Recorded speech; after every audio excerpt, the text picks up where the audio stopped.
If you want, go ahead and take it away. Sure. Hi, this is Fred Lummer. I am the IT practice manager here at InterDyn BMI, and I oversee our IT division, our managed services, professional service groups, and help drive our products and services and help customers and end users deal with their daily IT needs. So we put this presentation together for a lot of our customers to come and take a look at. And this is the top 10 things you should expect or you should be getting from your managed services provider. What we wanted to do here is highlight a number of critical products and services that you should get from a managed service provider and should be included in their contract or their agreement with you. And what to look for, and you know, if you got too much, too little, where the value points are and things like that, and just general information for you to use to select a provider and help define your agreement. So we did the introduction. We're going to go right into the top 10 list. Then we're going to have some closing comments and then a little Q&A at the end. And before we get started, I am coming off a bit of illness over the last week or so, so I will be coughing a little bit. I apologize for that. I've got a bottle of water here. Hopefully I can keep that at bay for most of the presentation. So let's go ahead and kick off the top 10 things you should be getting for your managed services provider. And sorry, I don't have a drum roll sound file lined up. I should have thought of that. I would have gotten to it. But anyway, we'll go ahead and get started. All right, well, let's start off with number one. Number one is the plan. You know, the best way to fail at anything is to try it without a plan. Any managed service provider that's going to be providing services to a customer should present a plan that not only handles the technical aspects of deploying and managing those services, but also that takes into account specific business or industry needs that that customer may have. A good example of that is if an MSP is developing a onboarding or deployment plan for a company that consults with, say, doctors on patient cases, that plan should be developed to include a focus on security and HIPAA compliancy for that specific customer. You would also want to dig into how files may be moved between the company and the doctors, look where PHI or personal health information may be stored, may be transferred, and how it's handled, and protected and secured. And that really needs to be figured out. The management of that needs to be figured out before the onboarding even starts, before the managed service agreement sign. All that should be in place. Not having a good, reliable plan and an infrastructure that's built on that, you know, that lack of planning is going to cost money for the service provider and the customer. Because the service provider is going to go in a little blind. They're not going to know where all the I's and T's are to be dotted and crossed. They're going to have additional costs there, which is going to drive the contract down, and it's going to be problematic for them.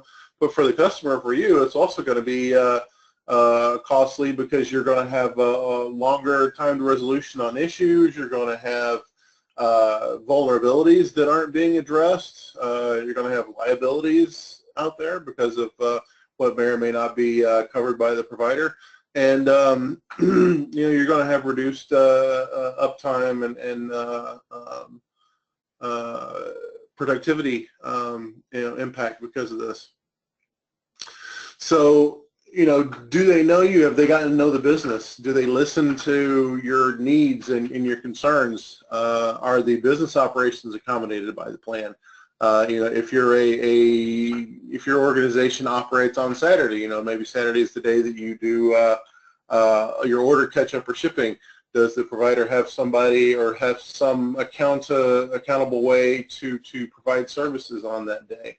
Do they provide timeline milestones to measure the plan success? You know, do they have, you know, we'll have these steps done by this day, and do they have days? Do they even have an onboarding plan that says, you know, we'll have these steps done in 2 weeks and this done in a month, and you know, laid out so that you can go back and look and see if you're behind schedule or on schedule, or what's been done and hasn't been. Does their plan improve your business? How does it make your system better? Does it make it more secure? Does it make it more productive? Does it make it perform better? What's the benefit to the business of the plan that they're bringing to you? What are they providing? Have they clearly set expectations and deliverables? You know, have they actually clearly told you exactly what they're going to provide with the plan? Are they including a security solution that uses a layered approach to security? Are they addressing business continuity, backups, and management with the plan? You know, is it an all-encompassing, you know, good solid plan for delivering services? That's one thing you got to look at. So let's go to number 2, the agreement. So the worst managed service company you'll find will give you a 1-page document that says we're going to do everything for you. You know, IT is probably the most technically complicated part of pretty much any business. You know, there's huge impacts possible from even the smallest change in your infrastructure. You know, if you want to throw some servers offline, check a box here and there in a config file or something like that, and you'll, you know, from a small little change like that, you can cause disastrous effects. So, you know, if you think about as complicated as IT is, and all the servers and switches and networks and routers and firewalls and everything, do you really think you can express the maintenance and management of that in 1 to 3 pages? You know, it's hard to say that could be done. I mean, it's possible. I mean, maybe if you use really, really tiny print, maybe. I'm not sure. But and obviously, the other side, the other aspect of that, you could have a crazy complicated MSA or managed service agreement with tons of variables and statements and everything that are just impossible to calculate unless you're a lawyer. But, you know, complexity isn't interchangeable with clarity. You know, the primary goal of the MSA is to clearly define what the customer is getting from the provider, and it doesn't need to be a bloated document that overstates things and creates confusion and muddies the waters on the services provided and what agreements and SLAs may be included. So a detailed, clear but concise MSA is what you're really looking for from the provider. Obviously, the managed service agreement should be brief but detailed enough to clearly explain the services and costs. Are there standards for the service defined? Are there service levels? Are there guarantees, performance guarantees? If they're not doing their job, do they get penalized in some way? Or if they do a great job, is there some kind of bonus in there for them? But, you know, something to have that provider have some skin in the game on your agreement between the two of you. So have they tailored the agreement to fit your business, or are they just trying to apply some cookie cutter staple agreement to your company? Did they review the agreement in detail with you section by section? You know, have they sat down, you know, at the table with you and went through the agreement and explained in detail all the different sections, what they're providing, what they're not providing? You know, handing somebody a piece of paper is one thing, but sitting next to them and going over it to make sure that they understand it, to make sure that you guys, you know, both parties understand what's in that agreement and what's not. You know, that's critical to the success of the partnership and the agreement execution. All right, number 3, value. So probably the most important thing that you can get from your managed service provider is value. Are you getting what you need with your agreement? Is the provider solving business problems? Are they increasing security, function, performance, or are they just looking to maintain the status quo? You know, there's a lot of different aspects to the service you're getting and what they're providing and what they're not. And really today, it's less about the cost of the agreement and more about the value. Is the provider following published best practices? Do they have documented processes with clearly defined configurations and procedures? Do Do they provide a technology assessment to define baselines? One thing that a good provider will do is before they even write up and provide a managed service agreement for you, they'll come in and look at your network and figure out where your servers are, how your switches are, what the configurations are, and what needs to be done to get you into a good spot where everything's functional and supportable before they give you a quote or an agreement for managed services. Dedicated resources. If you have a different tech call you every time, that tech is going to have to relearn basically your setup every time. Is there someone at the provider that is a dedicated resource for you? That's an admin, network admin, VCIO, or a dedicated tech or something like that? Definitely a lot of value in that. Do they offer vendor management? Will they reach out to your phone provider, or will they talk to your website host? Will they help manage those relationships for you? Do they have mobile device management? That's a very critical area of management and administration right now, and coming up in the IT world is you've got people that bring their personal cell phones in the building, hook up to your wireless network, hook up to your mail system, your file system, whatever it is they're connecting to. How are you controlling that? Are they managing that? Have they considered that?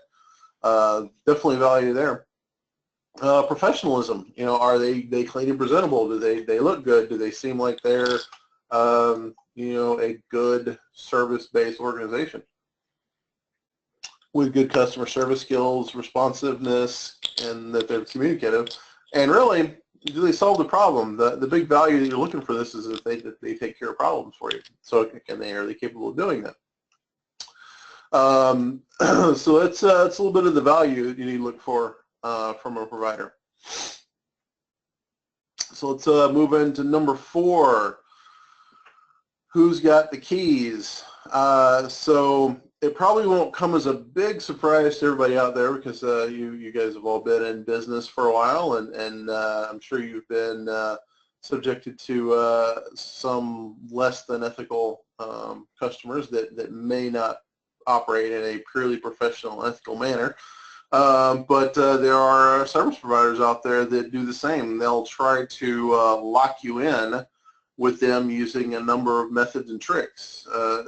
There are providers out there that their business plan is essentially to make it so painful or expensive for you to leave them that you'll suffer their poor daily performance from the provider rather than make the change. There's a number of different ways that they do that. They make or they get you into a service that only they can provide, that they can't move to another provider. They will attach you as a subdomain under theirs, which means that if you wanted to leave, you couldn't just essentially easily detach your stuff and go somewhere else. You'd have to basically rebuild all your stuff separately, copy everything over, and then move on. So that's a very expensive and painful process. So there's a number of different ways that other providers will try to do that. A provider should provision services in a model that allows for subscription changes and ultimately gives you the keys to your castle. Just as an example for InterDyn BMI, everything that we do that's a managed service is in a subscription that can be quickly and easily transferred to another provider if you wanted to, switch. We're trying to keep customers by our service, not by locking them in or trapping them in on something. So that's something to definitely take a look out for when you're looking for a provider, is somebody that gives you the control, they give you the keys, they have segmented subscriptions that can be transferred or moved. Be wary of any provider that doesn't want you to have passwords or administrator access or credentials for anything, or that refuses to give you access to your own servers or systems. That's a huge red flag for anybody talking to their MSP, is if they don't want to give them any access. That's because they're hoping to trap you in and not let you go. So as a counter to that, what we do is when we come into a customer, we have that customer reset their administrator account, their main root account, and then we don't know that password. We have them copy that account as a special account for us, and then they keep that password. They've got the keys always to their castle. And if they wanted us out, all they got to do is disable our admin account. So that's just our approach to it. We're very much about the customer being in full control, and we're not trying to lock anybody in or force them to stay with us just because we've got them, got them where we want them. So that's definitely a main thing to look out for is who's keeping the keys. All right, let's move on to number 5, which is the size. Are they the right size for your organization? So when you're looking for a provider, you should look for one that matches the size of your business. Now, if you're a small company, you got 10 users, if you're down for a couple hours, 2 or 3 hours, it's not the end of the world for you. Maybe you can take your employees and have them work on some packing or something while that's going on, and you can get something up, and the company may not be able to send somebody over right this minute because everybody's tied up, things like that. If that's not a critical thing to you and you can afford that little bit of downtime, then you can afford a risk of working with a small shop that may have 2 or 3 employees that might not be able to get to you right away. Now, on the other side of that, if you're a company with 250 users and you're running a $75,000 per hour operating cost, you probably can't sit around and wait for somebody to free up or to get a technician out. You need somebody on it right now. In that instance, you're definitely going to want to work with a larger provider that has the flexibility to shuffle people around to deal with critical issues and to help tackle things that come up and keep you running quicker, because that cost of being down is so high for you. Now, obviously, everything has got pros and cons. The con with going with a company that's too big means that you'll often get lost in the shuffle, and you'll most likely not have a dedicated resource, which means you'll probably have somebody different talk to you when you call, and they'll have to go in and research your system and figure out how to solve the problem for your specific organization. That increases your time to resolution and reduces your productivity. So while you do have bigger resources and you're likely to get the problem solved, any critical problem solved quicker than with a small company, there's the flip side of that is that you do get lost a little bit, and smaller issues may take longer time to resolve than they would if you had a more dedicated resource for you. With any agreement, cost is always going to be a factor that's going to contribute to your selection of your provider. Now, obviously, you're immediately you think, well, if the service provider has a lower cost, well, obviously that's going to be the better choice, but that's not the case.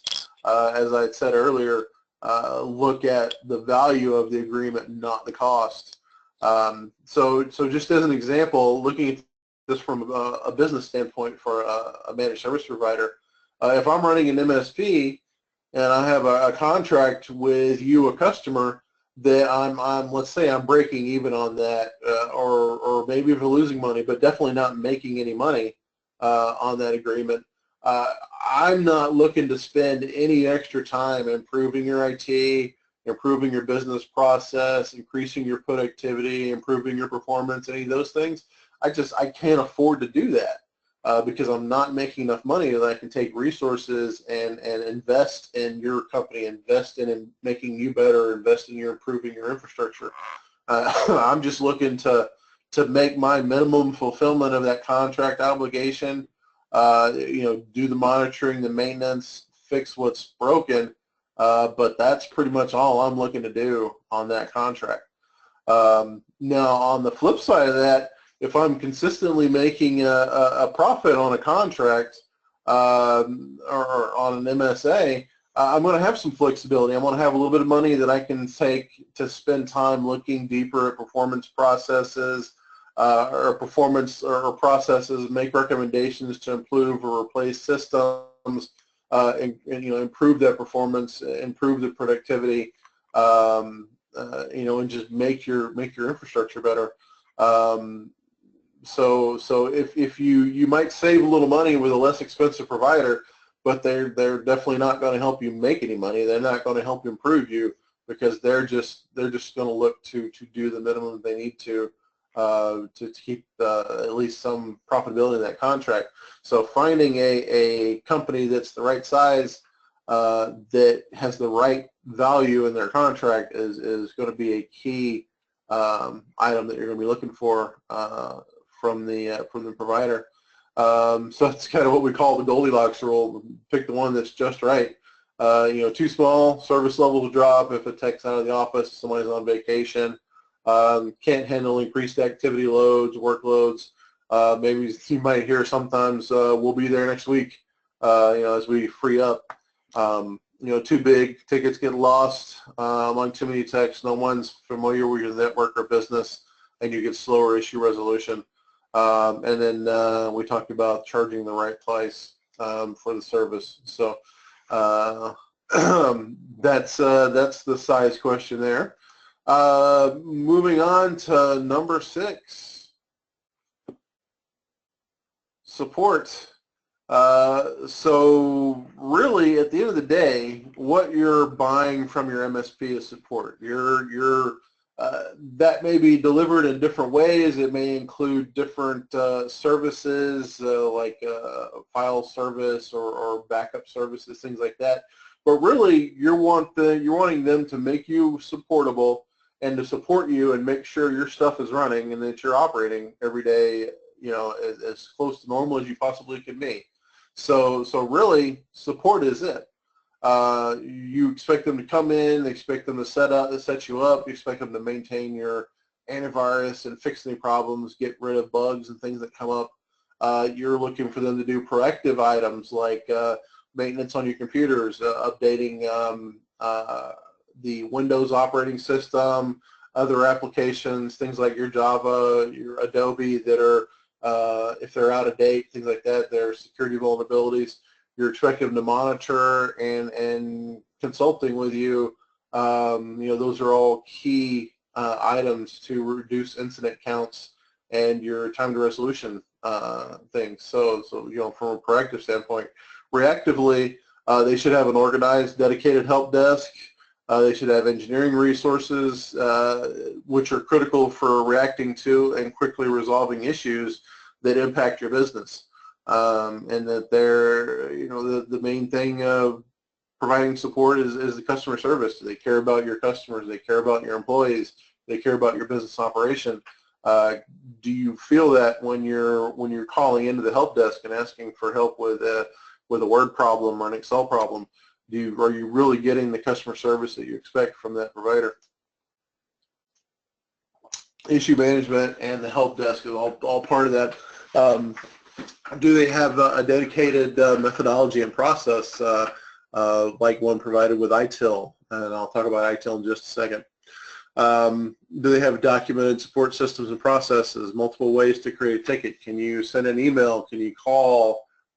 Is there some kind of utility? Is there a web page you go to? What are the different ways to create tickets in the systems to get help? Do they have ticket generation from system monitors? It's an automated process. Do they have a customer portal where you can log in and see what tickets you have going and what issues you have to deal with? Do they provide a positive customer experience from the help desk? If one of your users calls in, do they get the problem solved? Do they get it dealt with quickly and efficiently and in a professional manner? That's the support. That's what you're buying from a provider. Now, ITIL is the standard for IT service delivery, and I just wanted to highlight that for just a moment. So this is the ITIL circle.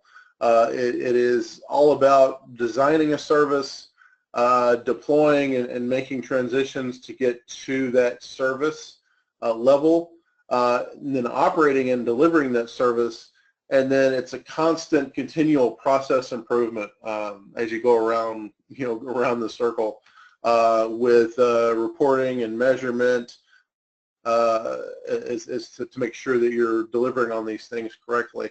So managing suppliers, service levels, catalogs, availability, that's all the pieces of the design of the service. Change management and control, knowledge management, testing and validation, config management, all that is building the configuration of your network and maintaining that and defining that. And then operations, problem management, event management, incident management, managing all that from a help desk and engineering perspective and making sure that you're being as proactive as possible and dealing with problems before they come up, but when they do come up, you react quickly, you address it, you deal with it, and you get it fixed. And then that just comes right back around to improving, all of those as you go around the circle. So that's the ITIL process, and that's the industry standard for service delivery. So everybody or every managed service provider out there should be building on top of this, or at least utilizing the framework to deliver their practice and their product. So just a quick little side note on ITIL there. All right, well, let's move from that into our next item, and that's item number 7, monitoring and reporting. One of the primary functions of an MSP is going to be monitoring your systems. And when you're doing that, you should be looking at a number of different things as far as, performance on systems, indicators for failure, management and trending information, things like that. So in monitoring and reporting, are they aware of problems before you are? When we see an issue, we jump on it as quickly as possible, and there's been instances where we have called the customer and asked them if their server was down or if something wasn't working, and they're like, oh yeah, it just, it just now started doing that, because we have monitors that run and let us know if things aren't working properly, and we jump on those as soon as they flag and address it as quickly as possible. So your MSP should be aware of a problem before you even are. System monitoring, so we monitor servers, workstation, laptops, everything.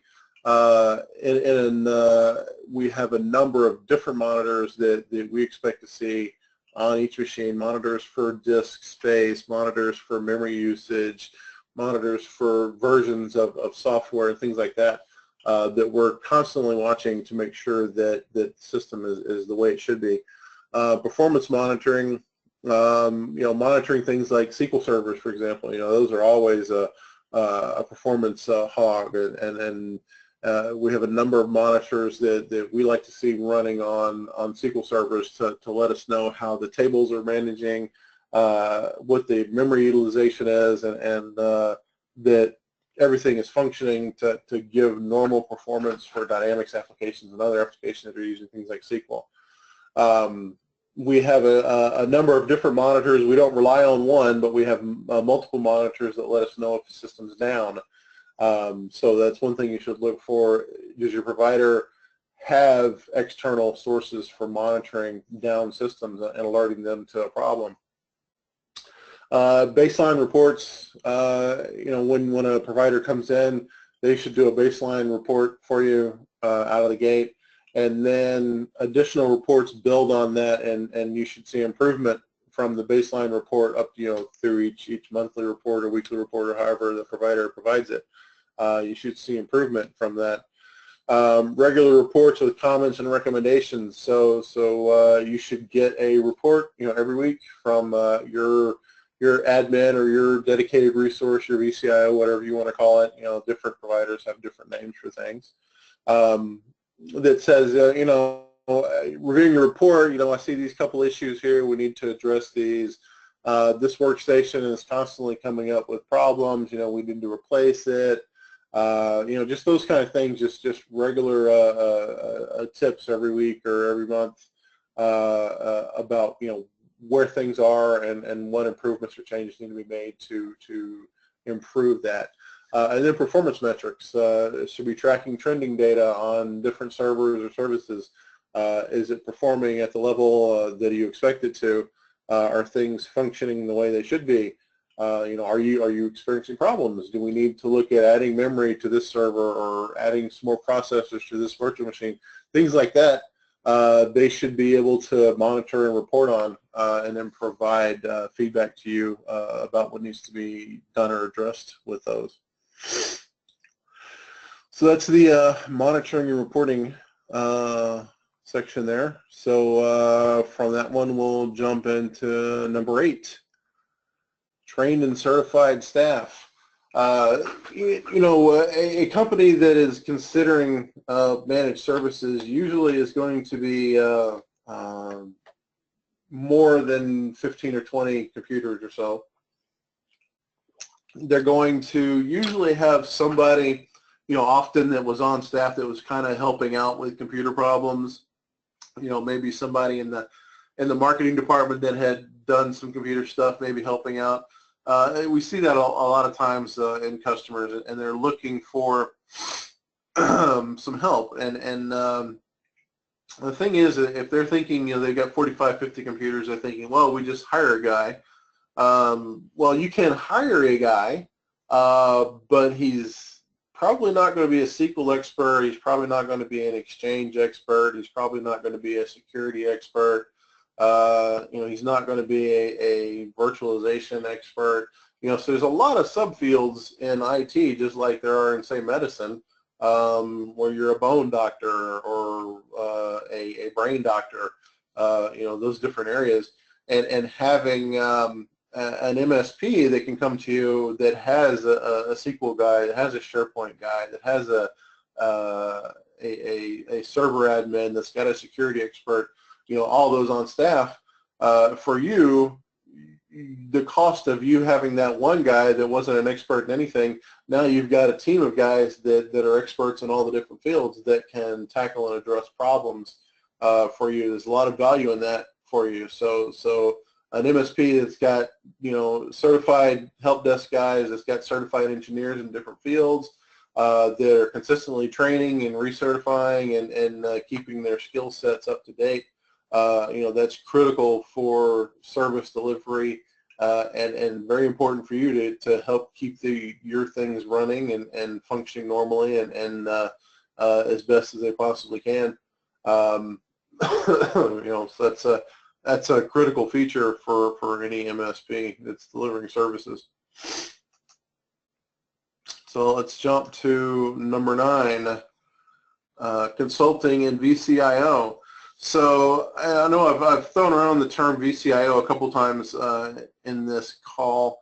I wanted to define that for you. What VCIO is Virtual Chief Information Officer, and that's kind of a term that's come in over the last few years in managed services providers to mean a dedicated, level 3, kind of top tier engineer that has a business mind that can help you fill that VCIO role that any large corporation would normally have, that can help you set budgets, that can help you define policy, that can help you drive technology to improve business or reduce cost or improve profitability, those kind of things, from a higher level of what do we do to make our IT better, those kind of things. So that resource is there to help you answer those questions and to help you define your IT process, your policies,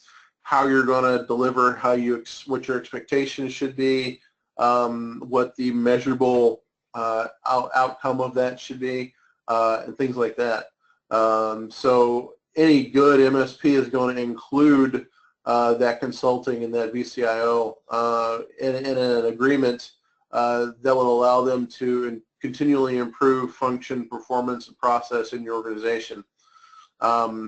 They should include a dedicated, VCIO or whatever they call that role that can help with complex business decisions and direction, planning and strategy for your organization. And also, can they handle anything that you can throw at them? You know, if you've got an MSP that's in there that's doing your day-to-day support and managing your servers, well, let's say your phone system lease is coming up. You need a phone system. Can you engage them on that? Are they capable of helping with a business decision on what do we do with our phones, or even something else? You know, if you're doing a website or you're wanting to add a new piece of machinery on your shop floor or whatever you're doing, can you contact your MSP and say, hey, we need to do this, can you help? Are they going to be able to help? Is that something that they can either address or help you address, you know, as part of an overall IT strategy? Those are questions you definitely have to answer or ask yourself when you're talking to an MSP. Can they handle those? Alternately, also, you're looking for a VCIO that reaches out to you regularly, you know, schedules a regular meeting, either a monthly or biweekly, weekly, you know, whatever you feel is necessary to check in and see how things are going. And they should be providing a quarterly business review, how things are going, you know, what our initiatives for this quarter may be, how did we do with our initiatives for last quarter, what do we need to shuffle around, how do we need to adjust our budgets, do we need to change our allocations or allotments for different things. You know, all those things are critical for overall success. And then an annual budgeting and planning review for every year. You know, the first thing I do in January is schedule annual meetings for our managed services clients to go over, you know, what their initiatives are for this coming year and what we can do to address those and plan for them, and kind of start to put some budgets, costs, and things around those, and get ready to plan out what we're going to do for those. So that's kind of the VCIO role and the consulting role that needs to be filled by a managed services writer. All right, so that was number 9. Let's move on to number 10, which is the last but definitely not the least important item. So it's number 10, security. You know, before a couple of years ago, security was on the list for a managed service provider. But it has definitely moved up, and we've actually brought it to the forefront. So we're actually looking at security first before any recommendation or any configuration is made on a system, and then that's our security first approach, and that's really been driven by the changes in the environment, in the internet, and with malicious entities out there and things like that have been going on in the last couple of years. So we think it's the single most important item that you need to consider on any new agreement with anyone these days. You know, I've always avoided scare tactics and trying to scare you into securing things, but really the world of cybersecurity is it's really scary right now, and honestly, scare tactics are the only tactics.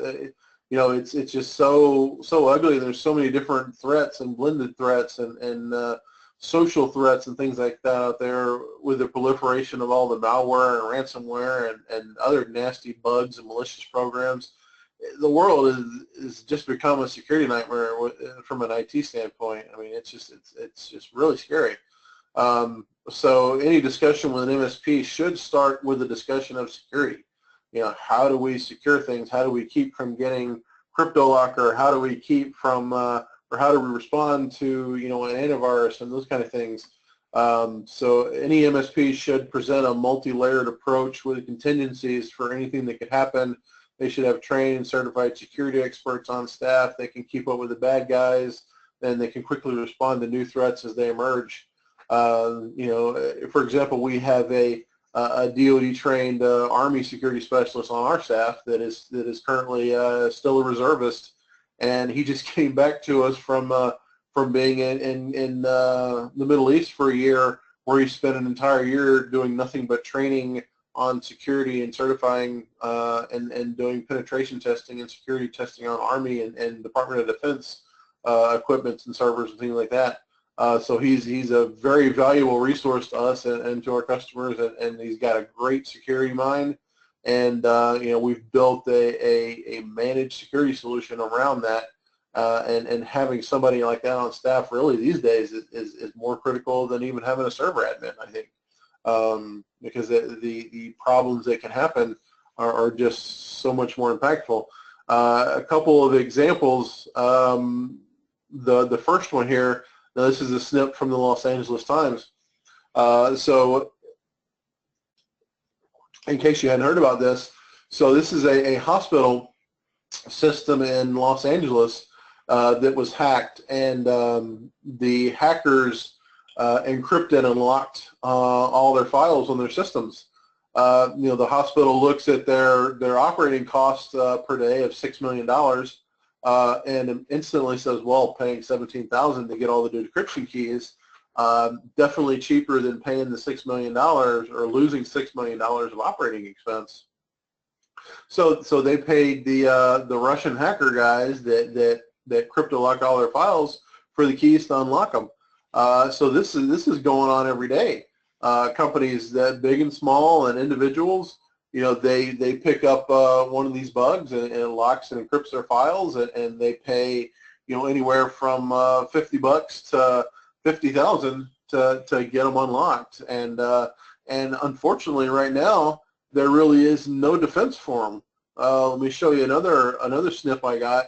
So the FBI's advice dealing with ransomware: pay the ransom. I mean, the FBI isn't even able to deal with these guys right now.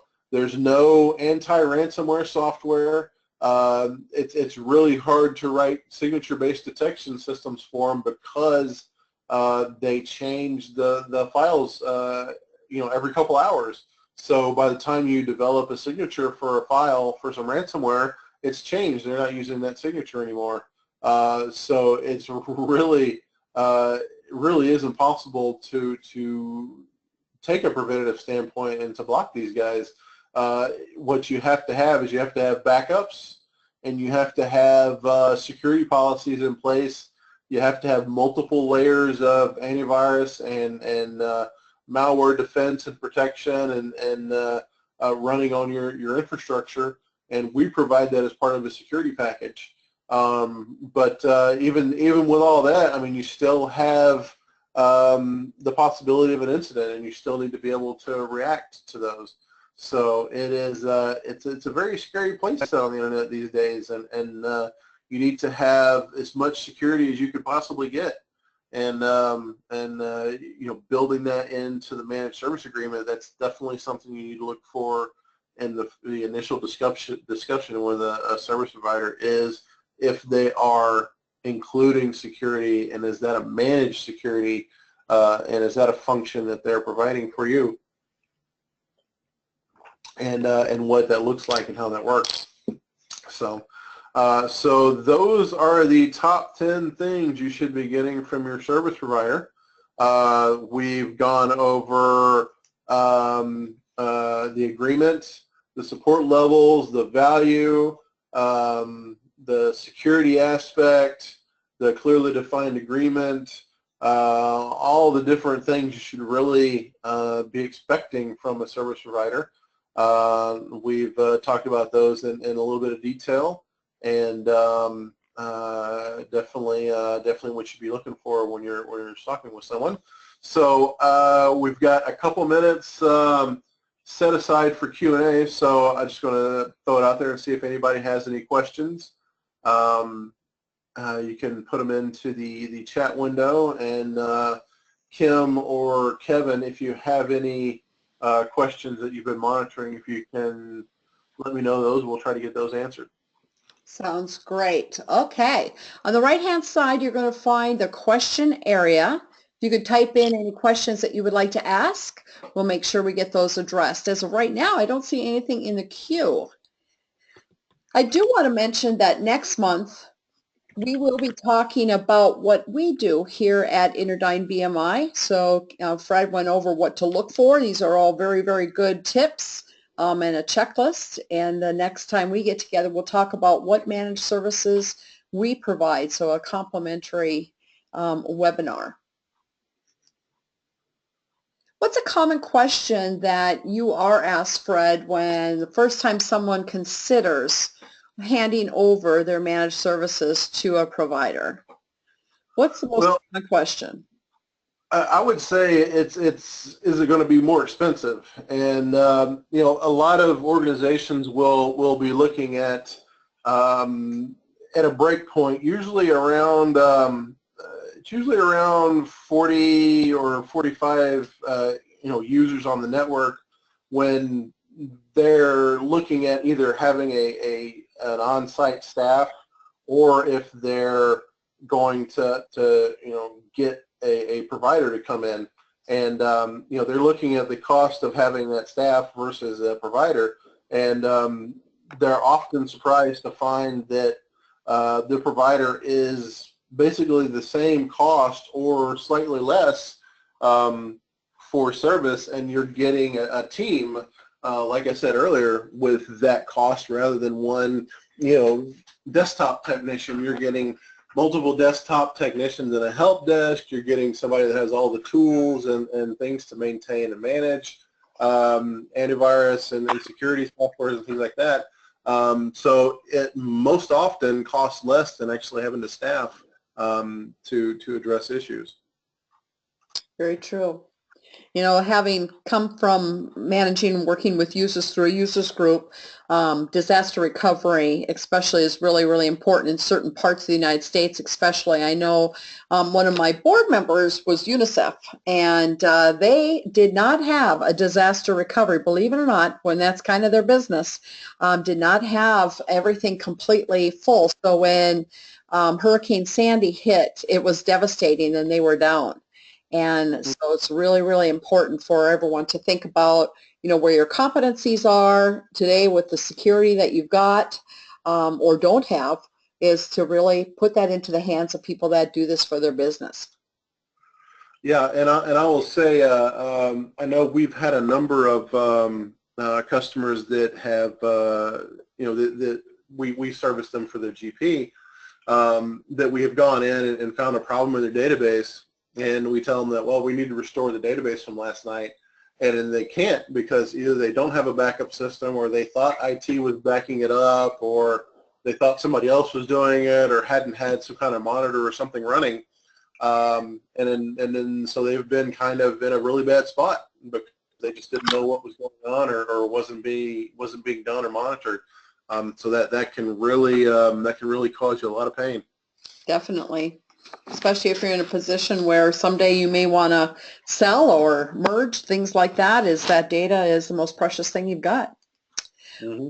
Excellent. Well, Fred, thank you so much. It's been interesting to hear the stories and to hear from your experience what is important when people need to look at managed services. It's not just, a lot of people think, oh, that's putting everything in the cloud. It's not. It's truly being able to work with people like myself, who happens to be working remotely, so that when I run into problems and all that, I can count on somebody to help me, and I'm not, so to speak, stuck in the water and need to have that resource available all the time is a great benefit. So thank you, Fred. Great job. And thank you, Kevin, from our team for putting this together. If you've got additional questions or have needs, if this is making you a little bit nervous, please get in touch with Kevin. His email address is here, and he will be in touch with you to find out a little bit more about what you're doing, and more importantly, where we can take you to that next step. Last words, guys, before I let folks go? Just thank you for your time. Yep. Thank you. All right. Thank you, guys, and thank you.